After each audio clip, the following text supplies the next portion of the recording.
अपने राजनीतिक जीवन की सबसे बड़ी गलती कर दी है। क्या ईरान से लड़ते लड़ते ट्रंप अब ईसाइयों के सबसे बड़े धर्मगुरु पोप से टकरा गए? और क्या इटली की आयरन लेडी जॉर्जिया मेलोनी, जिन्हें ट्रंप अपनी सबसे पक्की दोस्त मानते थे, अब उनकी सबसे बड़ी दुश्मन बन गई? जनवरी 2025 में जिस दोस्ती की मिसाल दी जाती थी, अप्रैल 2026 आते आते वो दोस्ती कागज के शेर की तरह बिखर गई।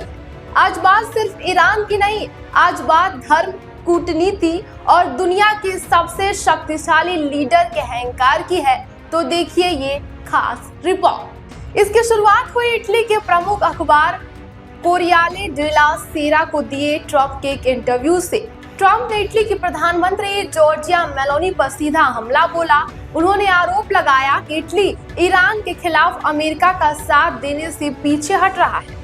ट्रंप ने कहा कि मुझे मेलोनी से हिम्मत की उम्मीद थी, लेकिन उन्होंने निराश किया। वो अपने देश के हितों से समझौता कर रही है। ट्रंप का गुस्सा जायज था या नहीं, ये तो वक्त बताएगा, लेकिन उन्होंने नाटो को कागज का शेर बताकर यूरोप में हड़कंप मचा दिया। मेलोनी का स्टैंड साफ है, वो चाहती हैं कि अमेरिका आगे रहे, लेकिन इटली खुद को इस आग से दूर रखे। कल तक जो मेलोनी अमेरिका और यूरोप के बीच सेतु थी, आज ट्रंप की नजर में वो एक कमजोर नेता बन चुकी हैं। लेकिन कहानी यही खत्म नहीं होती है। ट्रंप अब ईसाइयों के सर्वोच्च धर्मगुरु पोप लियो 14वें से भिड़ गए हैं। विवाद तब भड़का जब पोप ने ट्रंप की ईरान नीति को अमानवीय और अन्यायपूर्ण करार दे दिया। ट्रंप ने पलटवार करते हुए कहा कि पोप को अंतर्राष्ट्रीय राजनीति के बजाय अपनी आध्यात्मिक जिम्मेदारी की ओर ध्यान देना चाहिए और देखना चाहिए। हद तो तब हो गई जब ट्रंप ने दावा किया कि पोप लियो उनकी वजह से ही इस पद पर चुने गए हैं। ट्रंप ने यहाँ तक दावा कर दिया कि पोप अपराध के मामले में कमजोर हैं और विदेश नीति के लिए बहुत बुरे साबित हो रहे हैं। उन्होंने कोविड काल का जिक्र करते हुए चर्च की भूमिका पर सवाल उठाए और खुद को धार्मिक स्वतंत्रता का असली रक्षक बताया है।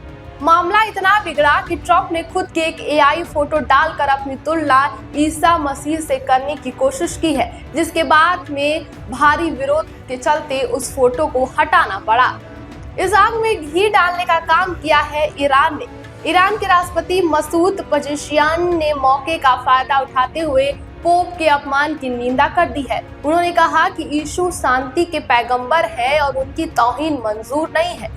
गौर करने वाली बात यह है कि ईरान की राजधानी तेहरान के मेट्रो स्टेशनों पर आज भी मदर मैरी और जीसस की प्रतिमाएं लगी हुई हैं। ईरान अब खुद को ईसाइयों का हमदर्द बताकर अमेरिका को दुनिया के सामने अधर्मी साबित करने पर तुला है। अब सवाल ये है कि क्या ट्रंप का ये गुस्सा उन पर भारी पड़ेगा? नवंबर 2026 में अमेरिका में अहम मिड टर्म चुनाव है। ट्रंप का सबसे बड़ा कोर वोटर इवेंजिकल्स ईसाई और कैथोलिक वर्ग है। अमेरिकी कैथोलिक बिशप्स के प्रमुख आर्च बिशप पॉल कोखले ने साफ किया है कि राष्ट्रपति के शब्द दुखद है। विशेषज्ञ मानते हैं कि अगर ट्रंप ने पोप से माफी नहीं मांगी तो वो ईसाई वोटरों का समर्थन खो सकते हैं, जिससे रिपब्लिकन पार्टी अमेरिका सांसद कांग्रेस से अपना नियंत्रण खो सकती है।